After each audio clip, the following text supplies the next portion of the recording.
Hi, I'm Caitlin, a licensed death coach and executioner. Follow me for tips and tricks on seeking the ultimate vengeance. Let's face it, King, executing your enemies can be messy, politically and literally. Sometimes you are filled with an unquenchable hatred but don't have the resources for full assassination. Here's a hack I share with my clients: post-mortem execution. Exhuming a dead body and punishing the body after your enemy is already long dead. With post-mortem execution, you'll sure show them. Like and follow for more.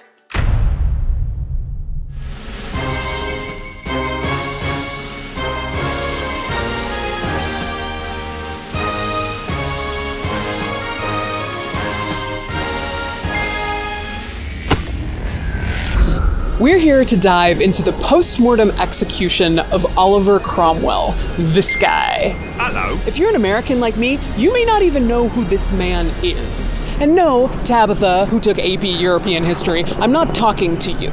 Now, normally when you're in this part of London, you're here to visit Big Ben with your mom. But once you learn about Oliver Cromwell, how important he was, how he was executed after he was already dead, how his embalmed head went on a 300-year journey, you're gonna be like, Mom, his embalmed head was up there on an iron and wood spike for 24 years. She's gonna love that fact. I love that fact. We're gonna get to the execution and the embalmed head as quickly as possible, but first, you need some historical context. Listen, I hate to do this to you. Most documentaries will gloss over the execution. We are the opposite. We are gonna keep it pushing through the history and get to the head. Oh! Don't anybody meme that last part. I'm recently 40 years old. A 40-year-old woman of the Lord. We begin in the 1620s. Charles I of the House of Stuart is the King of England. During this period, the monarchy was all about the divine right of kings. The idea that God himself chose the king, and if you went against the king, you were going against God, and that was a sin. I have a trust committed to me by God by old and lawful descent. This allowed Charles I to go, I do what I want. Daddy God said so. Do you literally know who my father is? Some people, the royalists, were cool with this arrangement, but others, the parliamentarians, were not. Parliamentarians believed that a king shouldn't have absolute power, and his whims should be tempered by Parliament. In response, Charles I was all, did you losers not hear what I said about Daddy God? In 1628, Parliament drew up the Petition of Right, limiting the power of the king. Charles was so pissed off with the Parliament that he dissolved the whole thing for 11 years. This Parliament is, by my authority, terminated. Charles would call this period his time of personal rule. He was just taking some personal rule for himself. Love those boundaries, King. Thank you. Others called this period the 11 Years' Tyranny. During this time, Charles I pretty much did what he wanted, including messing with the Scottish Church, which started a war. Charles, and he must have hated this, had to call Parliament back twice to get money to fund this war with Scotland. Oops. Not surprisingly, Charles and Parliament were not getting along well, and the people of England were split between them. Eventually, this tension erupted, and in 1642, England was thrown into war. Enter, can we have like trumpet or air horn here?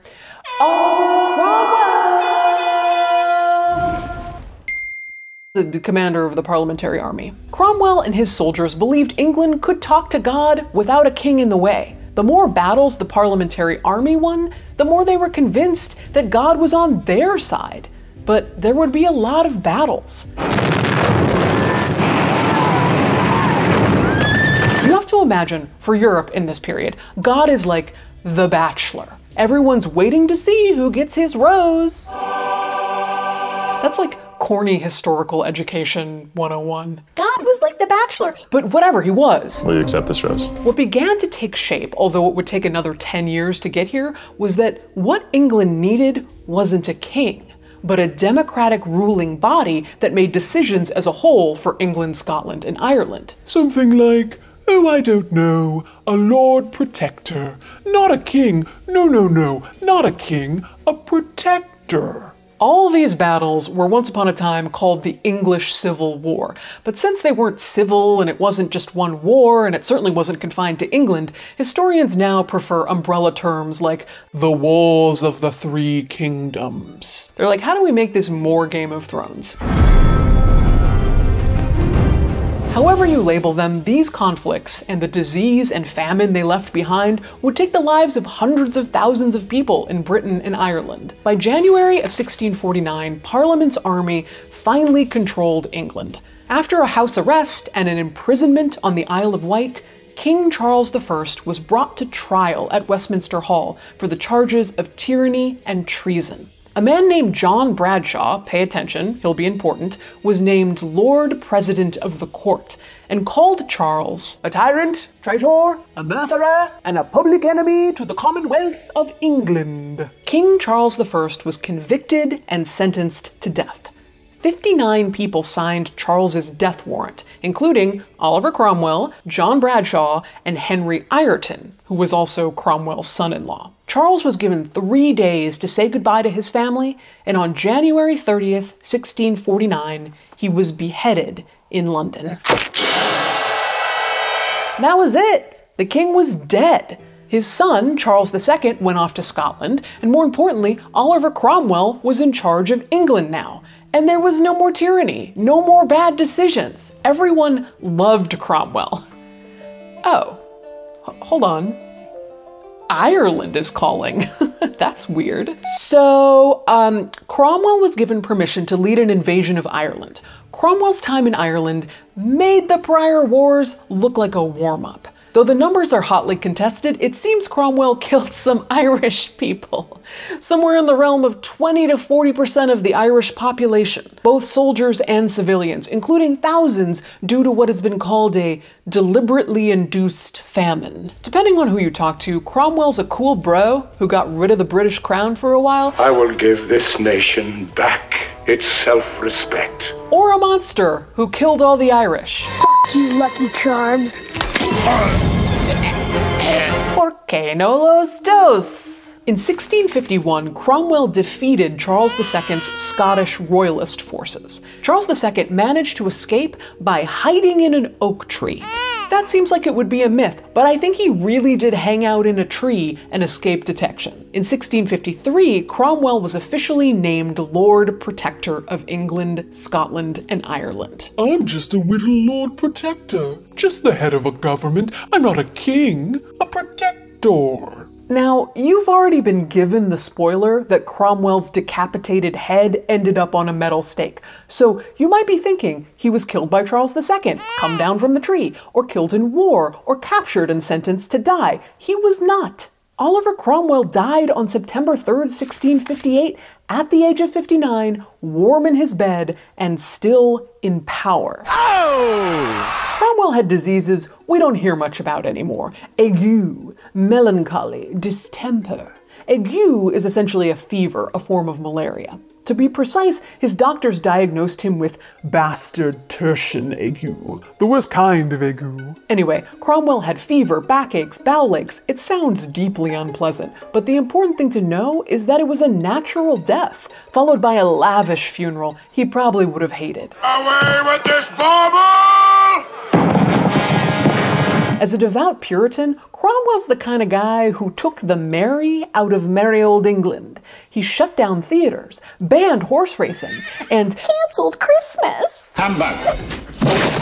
to have this lavish funeral for their Lord Protector, first Cromwell had to be embalmed, which by most accounts happened the day after he died at his home. George Bates, the doctor credited with embalming Cromwell, disemboweled him and filled his body with spices. Then Cromwell was wrapped in many layers of cerecloth, a waxed cloth for corpses. Then he was covered in an inner sheet of lead, or a lead coffin, and placed inside another coffin made of wood. Cromwell's embalmed body, in its Matryoshka doll of coffins, was taken to Somerset House on September 20th to lay in state for the public. Placed next to the coffin was an elaborate effigy, a large sculpture of Cromwell. This may seem like a thorough embalming job, but for whatever reason, it was not. And Cromwell's corpse wouldn't last the intended duration of his viewing. His body was leaking, and the coffins and wrappings couldn't contain the copious fluids. Said a witness, owing to the disease he died of, his body, though bound up and laid in the coffin, swelled and bursted, from whence came such filth that raised such a deadly and noisome stink. And, quote, by reason of the great stench thereof, Cromwell was quickly and privately buried at Westminster Abbey on November 10th, literal weeks before his funeral and official burial. Now, only Cromwell's effigy remained for the public viewing. But what a viewing! They were not gonna let a little thing like Cromwell's botched embalming stop them from having the funeral of all funerals for the Lord Protector. First of all, it was held at Somerset House, the same place where King James of the Bible fame had lain in state 30 years earlier. Spectators, as they have been called, were ushered into the inner chambers of Somerset House to find it draped in black, and at one end, a cloth and an empty chair. Very artsy. Very, welcome, mortal, art thou ready to mourn? There's gonna be a bunch of rooms. It's kind of a Not Scary Farm or like evangelical Hell House vibe. Help me! Then you moved into rooms 2 and 3, also draped in black, filled with Cromwell's shields and crests, like his mother's fridge, just all his accomplishments. I'm so proud of me crummy. Okay, and then you enter room number 4. This room had it all. Ceilings and walls hung with black velvet. There were 5-foot-tall silver candlesticks. Everything that could be covered in velvet or gold cloth was covered in velvet and gold cloth. There were banners, there were suits of armor, there were men standing there just mourning, holding black wands. To be honest, I'm picturing Goth Club. Oliver Cromwell's dead, undead, undead. Sorry, I like that joke. But the real draw, well, it should have been his corpse, but that was gone. So they had to switch it up and make the new draw the effigy. The effigy was a movable wooden effigy with an alarmingly lifelike wax face that they had molded from Cromwell's death mask. Even though Cromwell was this Puritan guy, the effigy was dressed in a purple velvet robe, gold lace, an ermine cap, and he had a gold-encrusted sword and scepter. Sorta looks like a king. I'm not a king, a protector. The nice thing about a wax and wood effigy of a prominent dead man is that unlike a dead body, where this is hard to do, with an effigy you can make it stand up. Oh! Apparently on November 12th, the effigy was moved to a standing position, wearing a crown. Its eyes open, looking out at you, in another room lit by 400 to 500 candles. Listen, yes, I personally would like my body to decompose into organic material, but as a side project, you are welcome to create an effigy of me like the waving guy outside a car dealership. I am a proud Leo woman, and I will be celebrated. Cromwell's effigy viewing / haunted house went on until November 23rd, 1658, when, after many delays, Cromwell finally got a funeral. Thousands turned out. Starting at Somerset House, the effigy procession made its way to Westminster Abbey.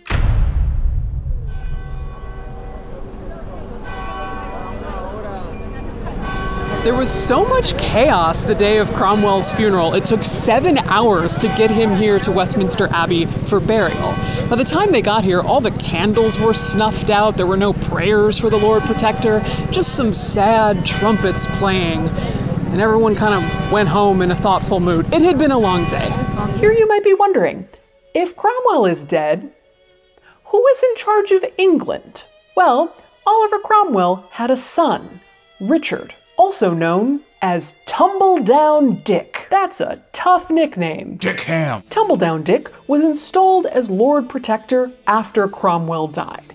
Yes, true, Cromwell was not the king, so this was not like a royal line of succession. It was just that the Lord Protector's son became the next Lord Protector, like a Nepo baby. Like if Chet Hanks was next in line to be America's dad. You never know what you're gonna get. Big up the whole island, massive, it's your boy Chetana. Unfortunately though, like Chet Hanks on a red carpet, the people were like, Please, no, make it stop. Richard Cromwell was ineffective, not the brightest bulb, or candle, it's the 1650s, and was manipulated by the grown-ups around him. Eventually, he gave in, stepped down, and went into exile. He was only Lord Protector for 9 months. And it was around this time that folks were like, Hey! you remember that guy? What was his name? The king's son. Charles's son. Charles II. The guy in the tree. What's he up to? Oh, nothing. Just coping and waiting. As he hopped around France, the Holy Roman Empire, and the Spanish Netherlands, people were ready to go back to a government with a king and parliament. So, in May of 1660, Charles II was invited to return to England and take the throne. Called the Merry Monarch for his enthusiastic embrace of all things pleasure, Charles II reigned in stark contrast to Oliver Cromwell's puritanical grip. The theater was back, and now with women. Rich and poor partied side by side at the pub. You want gambling? You got gambling. Charles II was like, Here's the vision for my reign. We're going to keep this so chill, not at all vengeful to those who have wronged my family. and that was his original intention, but things escalated. And eventually, Charles was like, Okay, we're going to keep things so chill. The only exception are these 50 traitors we're going to execute or imprison. Oh, and these 3 dead guys who we feel strongly need to have their corpses absolutely humiliated. and which alleged 3 traitor corpses could those be? None other than Charles I's death warrant signers Henry Ireton, John Bradshaw of Lord President of the Court fame, and air horn again? Air horn, great.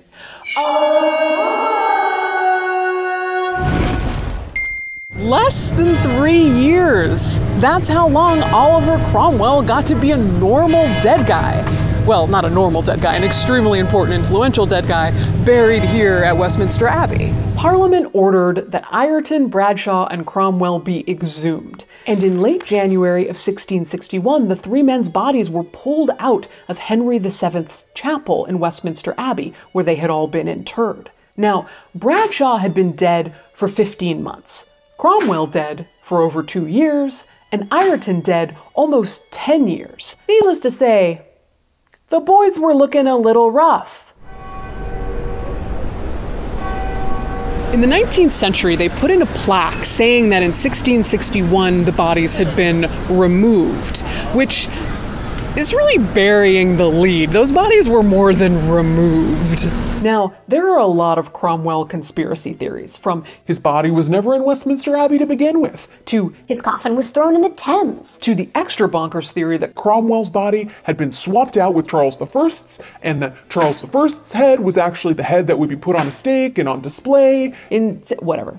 Here's a more likely scenario of what happened after the 3 bodies were removed. By the night of January 29th, our 3 dead parliamentarians are being held at the Red Lion Inn in Holborn. Then the next morning, Bradshaw, Ireton, and Cromwell, inside their coffins, top open, convertible style, the wind at their desiccated flesh, were dragged by sledge, which is like a big sled, from Holborn to Tyburn, where they would be hanged and beheaded.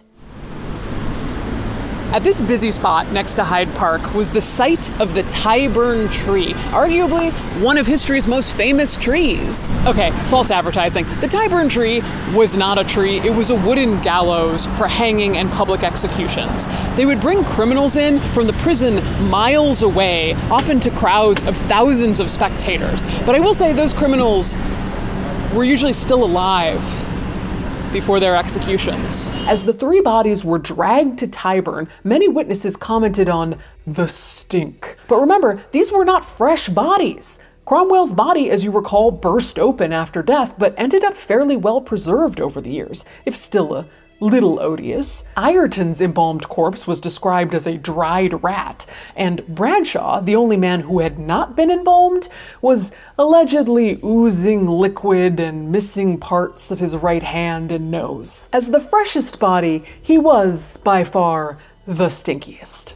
The first of the regicides, that is to say, the king killers, executed after the restoration of Charles II, were disemboweled alive and had their guts burnt right at Charing Cross in the middle of London. But people began to complain about the noise and stench, and that's when the executions were moved to Tyburn on the outskirts of the city. Unlike the pomp of Cromwell's funeral procession several years prior, where people came to celebrate him, people now lined the streets to taunt the corpses.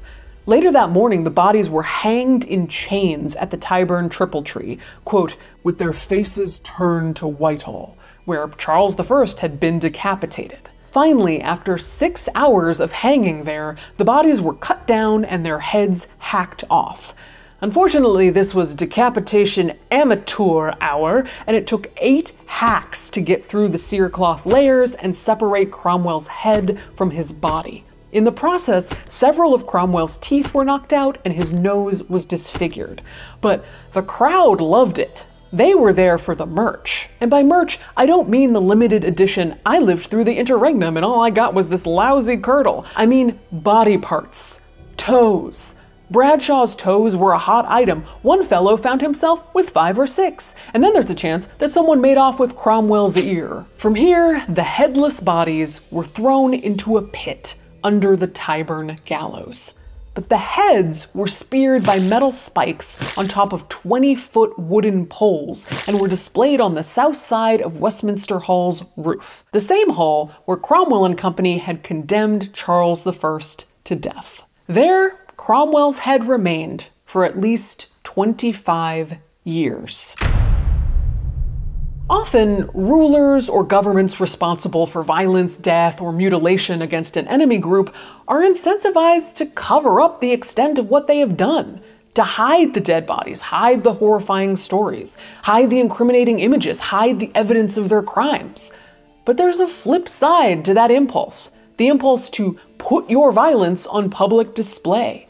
Display the corpses for everyone to see, attempting to portray an image of power or revenge. As Jessica Octor wrote in Global Corpse Politics, I don't know about you, my favorite kind of politics, when we see images of our dead enemies, they are in a context designed to cultivate effective responses of retribution, hatred, and satisfied revenge, rather than empathy. Essentially, if you see the corpse, man, that's because you're supposed to see the corpse. The medium is the message, where the medium is the corpse, and the message is vengeance. In Charles II's case, the message was not only vengeance, it was proof of Cromwell's sin and of his treason against the crown. It was proof that Cromwell deserved the ultimate punishment for the ultimate crime against the king's authority. The post-mortem execution of Oliver Cromwell, of all 3 of the men, reminds me of one of our old favorites on this channel, Pope Formosus, who in 897 had his dead body exhumed 7 months after his death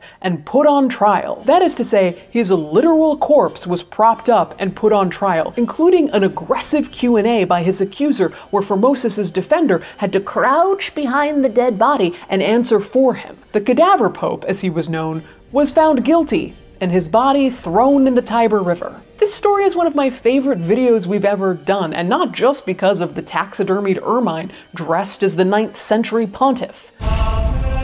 Honestly, I should be one of the most respected historians on this platform, and it's a mystery why I'm not. What Cromwell's story and Pope Formosus's story have in common is their political enemies were displaying what academics would term peak hater behavior. The man who put Pope Formosus's body on trial, another pope actually, Pope Stephen VII, was said to have had a near hysterical hatred for Formosus. This hatred, this sense of being wronged at such a high level, gives the stories of post-mortem execution an absurdity. Arguably, the English love this behavior more than any other country. Harold Harefoot, aka King Harold I's corpse, was decapitated by his brother and thrown in the Thames. Catholic critical theologian and Oxford professor John Wycliffe was exhumed and his body burned 45 years after his death in 1384. Sir Henry Percy, later dramatized in Shakespeare, died in 1403 but was posthumously beheaded. His head was put on a pike at the gate to the city of York, and then his dismembered body parts were displayed in different cities around the country.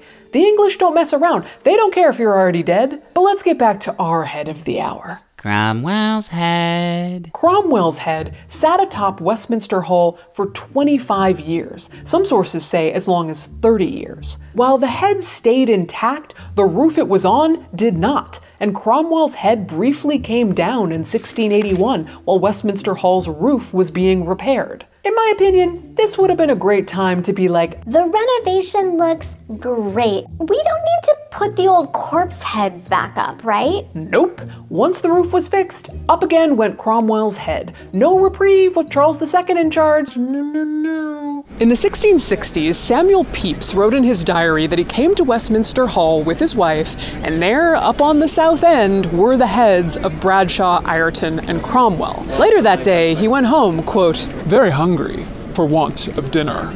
Just imagine some embalmed heads up on an official government building. You don't see that anymore.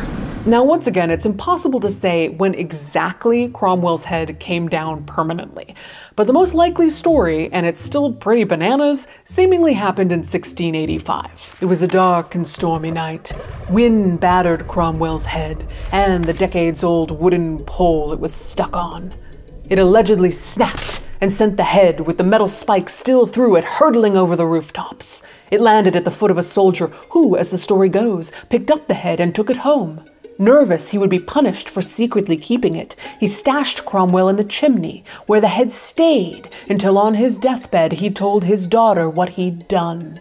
So the soldier dies, the head is still in the chimney, and his daughter comes into her inheritance, a desiccated head on a spike, and she holds the head in her hands, really thinks, and decides, this does not spark joy for me. Thank you for your service, embalmed head of Oliver Cromwell. And tries to find a way to sell the head. She sends her husband to look for a buyer, and there is some interest, but things get hazy and the head all but disappears until 1710, when it ends up in the hands of Claudius Dupuy. Dupuy is a French-Swiss man who loves him a good, strange collectible. Dupuy puts Cromwell's head in his private museum, which was less a museum and more like your weird friend's unsettling collection. Author Jonathan Fitzgibbons writes, a flavor of the items on display there includes waxwork models, musical instruments, hummingbirds, marine animals, and a section dedicated to strange footwear. The decayed head of Oliver Cromwell would seem a perfect accompaniment to Dupuy's varied collection. On the one hand, this is exactly the kind of guy who would end up with Cromwell's head. On the other hand, this is a man with access to curiosities, a man with access to heads. He's in the head market. How do we know this is the head? Dupuy died in 1738, and again the world lost track of Cromwell's head for about 40 years. While the head had started as a symbol of great vengeance, it was now little more than a morbid commodity that could maybe fetch a price. Enter failed, depressed, alcoholic comic actor Samuel Russell, who claimed to be related to Cromwell, and he may have been, at least through marriage. It's unclear how he got Cromwell's head, but he was not above passing it around at parties, which further messed up Cromwell's face. James Cox, a London museum owner, really wanted the head, but Russell wanted too much money for it. So Cox started lending Russell small amounts of money over many years until Russell was in his debt to the point he had to repay James Cox with Cromwell's head. That's one way to get ahead in life. Oh! The head had gotten pretty gnarly by this point, having dull, flaking, worm-ridden skin. But ever the snake oil salesman, James Cox managed to sell the head in 1799 to the Hughes brothers, who opened a museum on Bond Street featuring the head, as well as other pieces of Cromwelliana. But the problem was proving the head was real, and there were doubts. Eventually, the museum failed, and the Hughes brothers died. In 1815, unable to sell it to museums and sick of her family's grim albatross, one of the Hughes' daughters sold it to a Josiah Henry Wilkinson. You notice these stories are always, man just has to have decayed old head of English politician, man dies, daughter who inherits the head is like, do we need to keep this? As the new owner, Wilkinson had a grand old time with the head and its murky, sordid history. He would pull it out from its special wooden box and regale friends and family with stories while passing it around. Cromwell's head really had found a home here, and it stayed in the Wilkinson family for 145 years. But the Wilkinson Cromwell head is not the only alleged Cromwell head. There was another at the Ashmolean Museum in Oxford that by the late 1800s had already been on display for 150 years. So they attempt a head-to-head competition, with an anatomy and physiology professor at Oxford, George Rolleston, comparing the Wilkinson head to Cromwell's death mask and going over every wrinkle and wart. Cromwell famously insisted his death mask should literally have all his blemishes and warts. And the Wilkinson head was found to be the authentic Cromwell head. The Wilkinson head was further examined in 1935 by Carl Pearson and Geoffrey Morant, a eugenicist and an anthropologist, respectively. Going off the details like how the head was embalmed, and that its skull cap had been removed and stitched back, as Bates would have done when embalming Cromwell, the broken nose, how the head was not cleanly severed, and that it had been removed post-mortem, led the scientists to conclude that the head belonged to Cromwell with, quote, moral certainty. As Jonathan Fitzgibbons, again, wrote, besides Henry Ireton, there is no documented evidence of a comparable series of acts being carried out on an embalmed body. What other man of distinction in the past 200 years had been embalmed, disinterred, beheaded, and then had their heads transfixed to a metal-tipped post? In the end, Cromwell's head was not buried back at Westminster Abbey, nor was it buried here near Tyburn Tree, ostensibly with the rest of his body.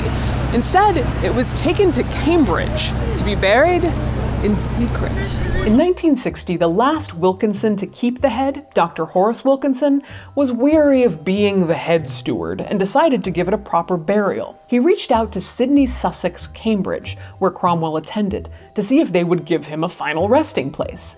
They said yes, and on March 25, 1960, Oliver Cromwell's head was quietly laid to rest. There is a plaque, but not many people know exactly where the head is buried, and they won't tell you. But I want to know, who knows? Do you get the location when you become the master of the college? May I have the password, please? Like the nuclear codes? Give me the nuclear codes. I think these Italian cultural anthropologists said it best. After a violent political upheaval, the new rulers proceeded in a macabre and punitive manner, with the violation and dispersion of the mortal remains of one or more individuals to eliminate the memory and to break the thread of memories. Charles II, by executing Cromwell post-mortem, was trying to prove Cromwell's treason and to break the memory of England without a king. Lord Protector? To whomst are you referring? It's a weekend. And though the execution itself may have come too little too late, today, England does have a king. What's a weekend? Not a Lord Protector. Though, as important English leaders go, Cromwell remains much more famous than Charles II. Oh! And that, my friends, is the story of the rise, Lord Protectorate, the death, the exhumation, the dragging through the streets, the post-mortem execution, the decapitation, the head on a spike, the time on the roof of a government building, the multiple different owners over hundreds of years, and at last, burial of Oliver Cromwell. Thank you to our patrons that single-handedly support the work made on this channel. I've been slowly coming out of sabbatical and making videos for patrons, including this one about a horrific scandal at a funeral home chain in Brooklyn and the Bronx. And this one, where I react to an animated Italian movie about Titanic that has a rapping dog. Do you know it, yes or no? We truly do it all. We'll also be having a book club for the 10th anniversary of my first book, Smoke Gets in Your Eyes, which, if you're new here, is a memoir about working in a crematory.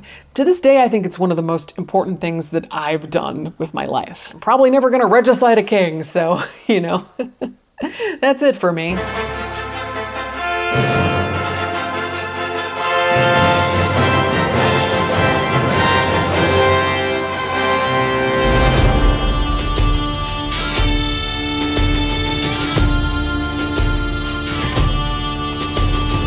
Oliver Cromwell lost his head, but only after he died in his bed. To spoil the sod they stuck him in, cause the poor sod took the head of the king. Oliver's head sat atop a spike, stuck up there all out of spite, and there he stood for decades to come, for taking the head of old Charlie I. Oliver, poor Oliver, Oliver, poor Oliver, Oliver, poor Oliver, Lord Protector Oliver. Of 25 years his head came down, for hundreds more to be passed around, until at last was buried once more, for no one knew why they're keeping him for. Lord Protector lost his head, but only after he died in his bed. To spoil the sod they stuck him in, cause the poor sod took the head of the king. Oliver's head sat atop a spike, stuck up there all out of spite, and there he stood for decades to come, for taking the head of old Charlie I. Of 25 years his head came down, for hundreds more to be passed around, until at last was buried once more, for no one knew why they're keeping him for. Oliver Cromwell lost his head, but only after he died in his bed. To spoil the sod they stuck him in, cause the poor sod took the head of the king. Oliver's head sat atop a spike, stuck up there all out of spite, and there he stood for decades to come, for taking the head of old Charlie I. Of 25 years his head came down, for hundreds more to be passed around, until at last was buried once more, for no one knew why they're keeping him for. Lord Protector lost his head, but only after he died in his bed. To spoil the sod they stuck him in, cause the poor sod took the head of the king. Oliver, Lord Protector Oliver. Tumble-down Dick, he's a tumble-down Dick. Richard Cromwell's a tumble-down Dick. Didn't last long, didn't have much fun, but that's the trick with a tumble-down Dick. Tumble-down Dick, he's a tumble-down Dick. Richard Cromwell's a tumble-down Dick. Didn't last long, didn't have much fun, but that's the trick with a tumble-down Dick. Tumble-down Dick, he's a tumble-down Dick. Oh, Richard Cromwell's a tumble-down Dick. Didn't last long, didn't have much fun, but that's the trick with a tumble-down Dick. Tumble-down Dick, he's a tumble-down Dick. Oh, Richard Cromwell's a tumble-down Dick. Didn't last long, didn't have much fun, but that's the trick with a tumble-down Dick. Let's get to the head!